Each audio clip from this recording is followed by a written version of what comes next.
Сонсогчид та бүхний энэ орон амар амгалан айлтгая. Саяын телевиз оргил цаг мэдээллийн хөтөлбөрөөр та бүхэндээ хүрэхэд бэлэн боллоо. Бид олон нийтийн ашиг сонирхлыг эрхэмлэн олон ургалж үзлийн эндэр байж тэнцвэртэй мэдээллийг та бүхэндээ хүргэж байх болно.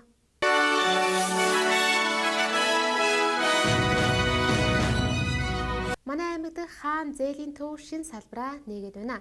Тус хаан зээлийн төв нь анх 2018 оны 7 дугаар сард ашиглалтанд орж улмаар энэ жил иргэдтэй ойр түргэн шуурхаа өөрчлөх зорилгоор салбар төвөө шинээр байгуулан аймгийнхаа ард иргэдийн санхүүгийн хэрэгцээг ханган найдвартай түнш болон үйл ажиллагаагаа өргөжүүлэн явуулж эхэллээ. Тус төв нь танд дараах хөнгөлөлтүүдийг олгодог юм байна. За тухайлбал алт маниад, мөнгөний эдэл, гар утсаа барьцаалан түргэн шуурхай найдвартай зээл авах боломж бүрдэж байгаа төдийгүй алт маниад мөнгөний эдлийг хоногт 1.6 хувиар, за 14 хоногт 3.4 хувиар, харин 30 хоногт 7 хувиар тус авахаас гадна та гар утсаа барьцаалан зээл авах гэж байгаа бол 7 хоногийн 3.5 хувиар авах алтан боломжийг бүрдүүлжээ. Түүнчлэн хаан зээлийн төв та бүхэнд шинэ боломжийг олгож машина унж явах зээл болон машина хадгалуулах зээлийг нэвтрүүлээд байгаа юм байна. Машина унж явах зээлийг та сарын 6% хүүтэй авах боломжтой бол машина хадгалуулах зээлийг сарын 5% авах боломжтой. За мөн зээлсэн хугацаанд мөнгөө төлж чадахгүй хүрвэл авсан зээлийнхээ хугацааг сунгах боломжтой ажээ. Тус машины зээлийг 7 хоногт 3%-аар, 20 хоногт 4%-аар, харин 30 хоногт 6%-аар тус тооцох юм байна. Та бүхэн тэдгээр зээлүүдийн төрлөөс сонгон үйлчлүүлэхийг хаан зээлийн төвийн хамт олон уриалж байна. Хаан зээлийн төв нь Агдаам захын эсрэг талд, за Самаал төвийн 2 дугаар давхарт хуучнаар халамжийн хилцээний байранд үйл ажиллагаа явуулдаг бол за шинэ салбар нь баруун дөрвөн замд байрлалтай Баян цам гараг худалдааны төвийн замын эсрэг талд салбар төв нь тус байрлаж байгаа юм байна. Сайн байцгаана үлгичүүдээ та бүхэнд энэ өдрийн мэндийг хүргье. Манай Цэрвэн хаан компани Баян үлгийд 2018 оноос барьцаалан зээлдүүлэх үйл ажиллагаа явуулаад жил гарсан болсон байна. Харин одоо манай Цэрвэн хаан компани нь 2 дахь салбараа энэ өдөр нээж үйл ажиллагаа эхэлж байна. Манай Цэрвэн хаан компани нь Улаанбаатар хотод үйл ажиллагаа явуулдаг компани юм аа. Манай шинэ салбарт алт маниад, гар утас, мөнгөний эдэл, автомашин гээд барьцаалж зээл олгож үйл ажиллагаа явуулж байгаа. За үүнд алт маниад мөнгөний эдлэл 7 хоног 1.4% хүүтэй, 14 хоног 3.4% хүүтэй, 30 хоног 7% хүүтэй, гар утас нь болохоор 7 хоног 3.5 хүүтэй, 14 хоног 7% хүүтэй. Автомашин болохоор 2 төрлийн зээл гарч байгаа.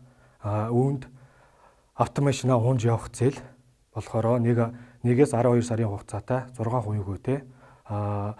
Автомашина хадгалуулах зээл гэж байгаа. Тэр нь болохоор 1-ээс 12 сарын хугацаатай 5% хүүтэй тус зээл олгож байна. Манайхаар ирж өргөнөөр үйлчлүүлээрэй. Анхаарал тавьсанд баярлалаа.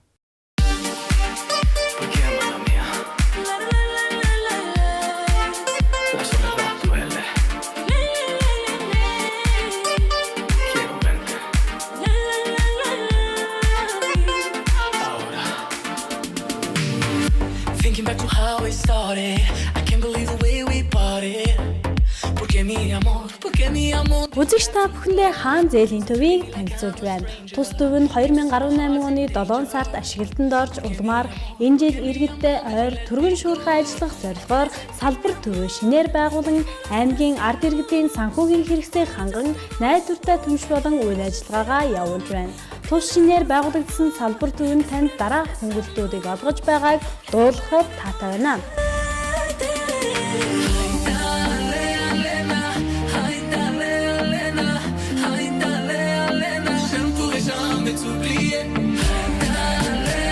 Түүнтэй алт маниад мөнгөний эдлэл, гар утсаа барьцаалан түргэн шуурхай найдвартай зээл авах бүрэн боломжтой.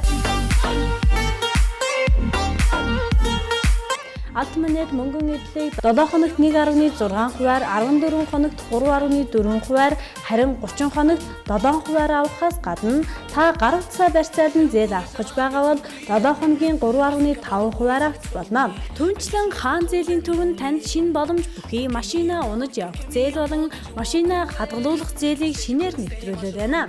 Машина унаж явах зээлийг та 6% хөвтэй авах боломжтой бол машина хадгалуулах зээлийг сарын 5%-аар авах боломж танд байна. Мөн та зээлсэн хугацаанд мөнгөө төлж чадахгүй хэлбэрт хүрсэн бол авсан зээлээ сунгах боломжтой.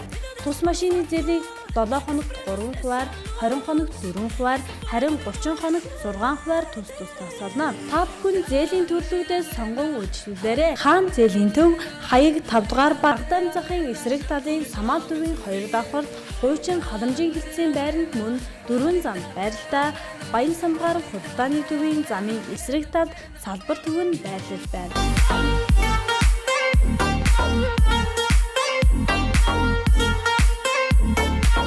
Харилцагуудаас 70 42 31 89 90 92 97 95 53 10 техник.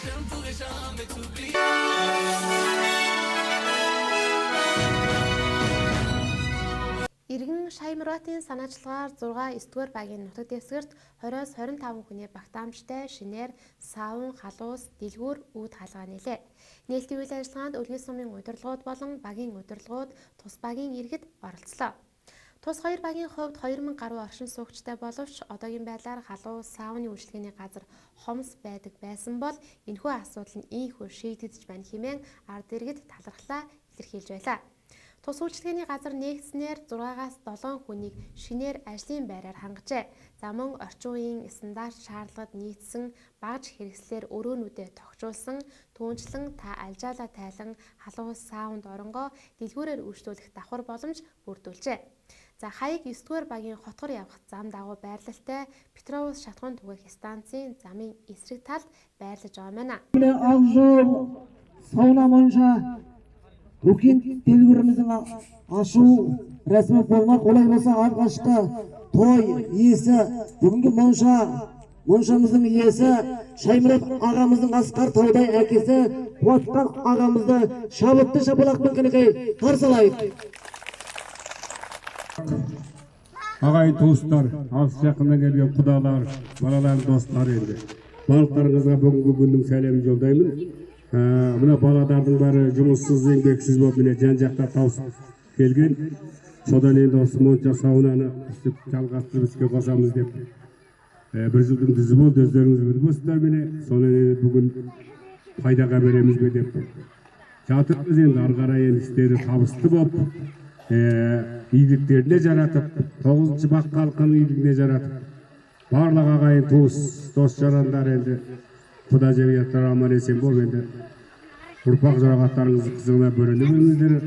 Баладар енді осы ашылып жатқан моншасының қызығын көріп, ары қарай үлкен жемісті болып, аман есен жүре берсін енді. Ал енді барлықтарыңызға құрметтеп, сыйлап келіп жатқандарыңызға көптен көп рахмет. 9-шы бақ халқы 20 кісілік монша, сауна, делгүрі де бар енді. Барлық келеді. Осы жерден енді осы өздеріңіз жолдың кеткен міне ары қарай енді әсір жасайды деп сенеміз. Енді аман болыңыздар. Рахмет келдіңіздер. Құда, жолыңыз қабыл болсын. Ағаш ағамыздың салынып жатқан иесі жалпы игіліктеріңізге жарасын. Біріншіде отанымыз шылықта, екіншіде қар ормақ халқының аманшылықта болсын. Ары қарай істеліп жатқан ішіміз ілгері жүретін болып, ұстап жатқан ұрпақ жұрағат бала шағаларымыз аманшылықта болып, Алланың жақсылығына бөліне беріңдер. Тілеген тілеуіңіздеріңіз қабыл болып, Алланың жақсылығына жеткізсін енді. Алла күліп, үлкен жасқа жетіңдер, Алла күлден. Алла қабыл болсын, рахмет. Бәрекелді, рахмет. Асқар Таудай атамыз ағын лебізін жеткізгендіктен келесі лебіз тілекті әрине бұл моншаның иесі Шаймұрат ағамыздың досы әрі бизнесімен Жарқын ағамызды қарсы алайық.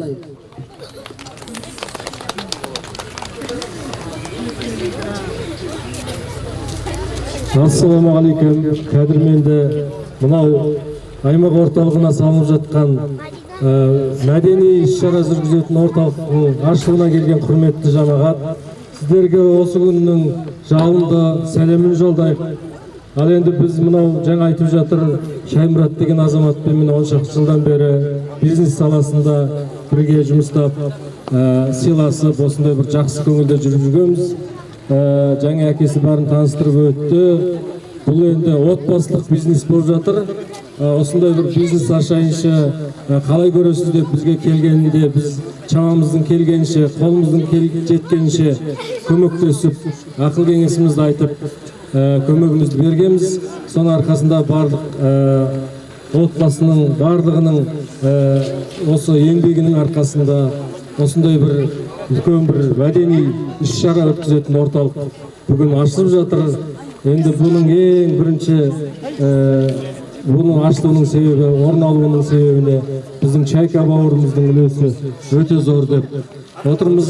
Қазір осы орайда бір-екі ауыз сөз айта кетсек, Чайка енді білесіздер үлкен ауыр техникамен күні-түні деп еңбек етіп жүріп, бауырдарына осындай мүмкіндік ашып, отбасылық бизнес ашып беріп отырған Чайка бауырымыздың ары қарайғы ісіне, отбасына амандық тілеп, ісіне үлкен табыс тілейміз. Осындай мәдени іс-шара өткізетін орталықтар көптеп ашыла берсін. Және де 9-шы халыққа бүгінгі салынып жатқан осы орынжайларыңыз құтты болсын.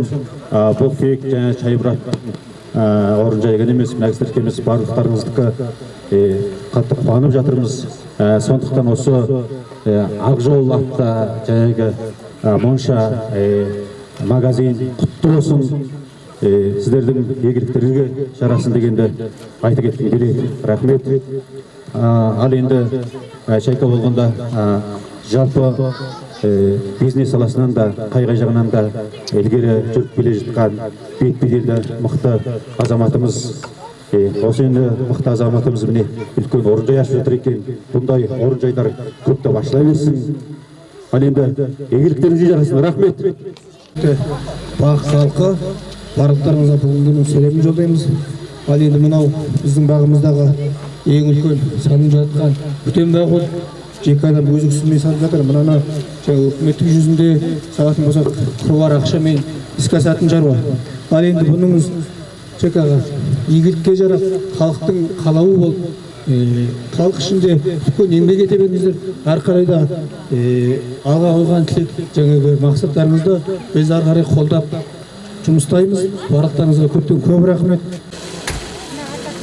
Сіз былай кетіңізші. Берекелі рахмет, шабақтарыңыз болсын.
хүүхдүүдийг дэлгэцийн донтол өвчнөөс сэргийлэх аян Эрдэнэт хотод зохион байгуулагдаж байна. Аяны хүрээнд улсын тэргүүний 9-р цэцэрлэгийн багш ажилчид тус цэцэрлэгийн хүүхэд багчуудад дэлгэцээс холдуулах дадлыг олгох чиглэлээр 7 багц хичээлийг өдөр тутмын үйл ажиллагаанд тусган ажиллаж эхэлжээ.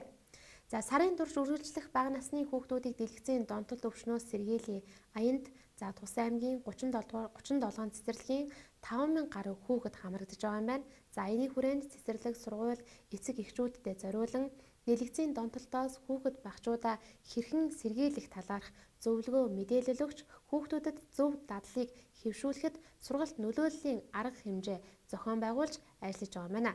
За үүний нэг нь Орхон аймгийн улсын тэргүүний 9-р цэцэрлэгийн багш ажилчид дэлгэцээс донтуулах дадлыг өдөр тутмынхаа үйл ажиллагаанд тусган ажиллаж цэцэрлэгийн хүүхэд багчуудаа дэлгэцийн хор хөнөөлийн талаар сонирхолтой хичээлийг өнөөдөр орсон байна. За дэлгэцийн хор хөнөөлийн талаар хүүхдүүдэд ойлголт өгснөөр хүүхдүүдээр дамжуулаад гэр бүлийн дэлгэцийн хэрэглээ тодорхой хэмжээнд багаснаа гэж тус цэцэрлэгийн хамт олон үзэж байгаа юм байна. Хэдийгээр техник технологи өсрөнгөө хөгжиж байгаа нь олон сайн давуу талтай ч ирээдүйн хойж үе болсон хүүхэд багчууд маань эхлээд сонирхох эцтэй дондох эрсдэл бий болоод байна. За дэлгэцийн донтолтоос болж улсын хэмжээнд жилд 200 гаруй хүүхэд сэтгцийн эрүүл мэндийн үндэсний төвд хэвтэн эмчлүүлдэг гэсэн харамсалтай тоо мэдээлэл байдаг байна.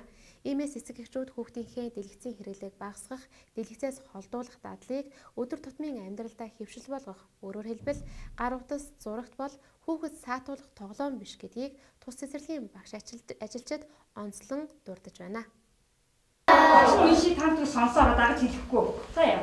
Юуны тухай та нар сонсоод утгыг ойлгох шүү. За дагаж хэлэхгүй шүү. Аав ээжигээ ирсвийн хойгоо ах ээжигээ байхгүй хэлэхгүй.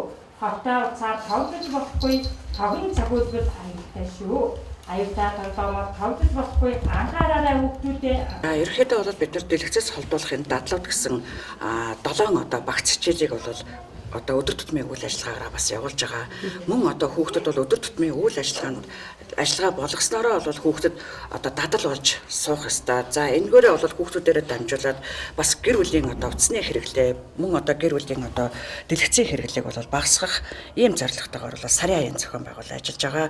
За энэ нь болохоор хүүхдэд ер нь ямар ач холбогдолтой юм бэ гэхээр хүүхдийг дэлгэцээс холдуулах мөн дэлгэцээс холдуулснараа хүүхдийг бол номтой нөхөрлүүлэх, номын утга санааг ойлгуулах энэ дээрээс тулгуурлаад бол хүүхэд бол нөгөө амьд харилцаа гэдэг юмыг бас маш их эрхэмлж байна. Цэцэрлэг дээр бол хүүхдүүдтэй маш их амьд харилцааг хэрэгэлдэг боловч амьд харилцаатай байдаг боловч яг гэртээ хараад бол бас хүүхдүүд амьд харилцаа байхгүй байна. Ягаад гэвэл эцэг эх гэр бүлээр уцаа оролддог зарим нь бол дэлгэц рүүгээ ингээд зургатаа их үздэг. Иймээс бол хүүхдийн ярианы чадвар бол маш их муудсан харагдчихсан. Яг энэ аяны хүрээнд тийм учраас бол хүүхдүүдтэй гэр бүлийн орчинд нь амьд харилцаатай байлгах мөн хүүхдийн дэлгэцийн туяанаас эрүүл мэндийг нь хамгаалах зорилгоор энэ ажлууд маш их эрчимтэй явагдаж байгаа нь бол бидний бас Монголын ирээдүй болсон хүүхдүүдэд аварч байгаадаа бас баяртай байна. Үүнийг хүүхдийг дэлгэцийн нотлоос хамгаалъя гэсэн аяны дор бага насны хүүхэд өргөдөө 2 насны хүүхэд байгаа манайг 2 насны хүүхдийг болохоор дэлгэцийн нотлолтоос гаргахын тулд номтой харилцах, номыг үзэх, номын дээрээс зураг хараад тэрийгэ эцэг их найзуудаа зааж гэдэг маягаар явж байгаа. Ерөнхийдөө бол бага насны хүүхдийг гар утасны донтолтоос холдуулъя гэж бодож байгаа. Эцэг эхийн зүгээс гэхээр гэр бүлдээ бас хүүхдийг утаснаас хол ойлгохын тулд хүүхдээ аялал зугаалгаар, гадаа тоглоомын талбайд авч гарах, хамтдаа ном үзэх гэж ерөнхийдөө утаснаас холдуу үйл ажиллагаа явуул. Өнөөдрийн байдлаар манай хүүхдүүд болохоор өглөөний гимнастикаас сурцсан байна. Ангидаа орж ирээд номоо үзээ сурцсан, сандал ширээндээ зөв сууж сурсан байна. Тэгээд ерөнхийдөө бол бага насны хүүхдийг гэрт нь гар утаснаас аль болох хол ялгахыг эцэгчүүдэд анхааруулж байна. Сэнхэр дэлгэцэн утаснаас татгалзаж байгаа. Ямар их хор хонолтой гэдгийг мэдээд ер нь хүүхдүүдээ гаргаад ном уншиж өгөөд тэгээд зургтын хэрэглээг багасгаад энэ цэцэрлэгээс ийм үйл ажиллагаа явуулаад байгаа бас баяртай байгаа. 100-ны цагаар аяг их оролдохыг яадаг байсан. Одоо болохоор гайгүй ойлгуулаад ийм хортой ингэж өвдөн гэл ойлгуулж хэлэхээр жоохон татгалцд юм билээ. Одоо болохоор агаард гарыг гадаа гарыг гэдэг болсон билээ. Жоохон багаар үздэг. Ээж надад 5 минут л өгдөг. Төв борд юм үздэг. Өөрийнхөө дуртай юмнуудыг үздэг.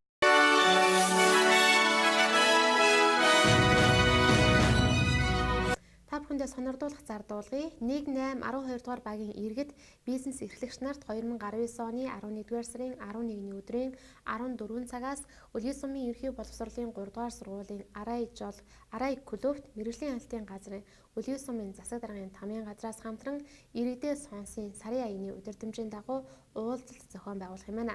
За нэр дурдсан багийн иргэдийг өргөнөөр оролцохыг Үлгий сумын удирдлагуудаас уриалж байна.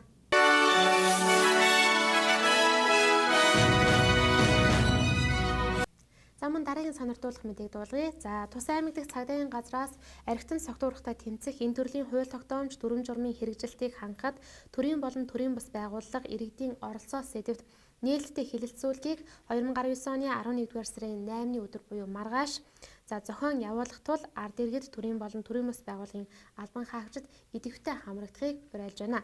За тус нээлттэй хэлэлцүүлгийн зорилгын хувьд аймгийн иргэдийн төлөөлөгчдийн хурлын 2019 оны 1-р сарын 23-ны өдрийн 60 дугаар тогтоолоор батлагдсан эрүүл зан үйлийг дэмжсэн архигүй баян үлгий дэд хөтөлбөрийн хэрэгжилтийг хангах, гэмтэргээс өөрчлөн сэргийлэх, иргэд олон нийтэд хууль сурталчлан таниулах, хуулийн байгууллагын ойлголт хэрэглээ цар хүрээний төвшинг тогтоох, хэрэгжүүлэх, арга хэлбэрийг тодорхойлох, тулгамдж байгаа асуудлыг илрүүлэх, аймгийн иргэдийн төлөөлөгчдийн хуралд танилцуулахад тус хэлэлцүүлгийн гол зорилго оршиж байгаа юм байна.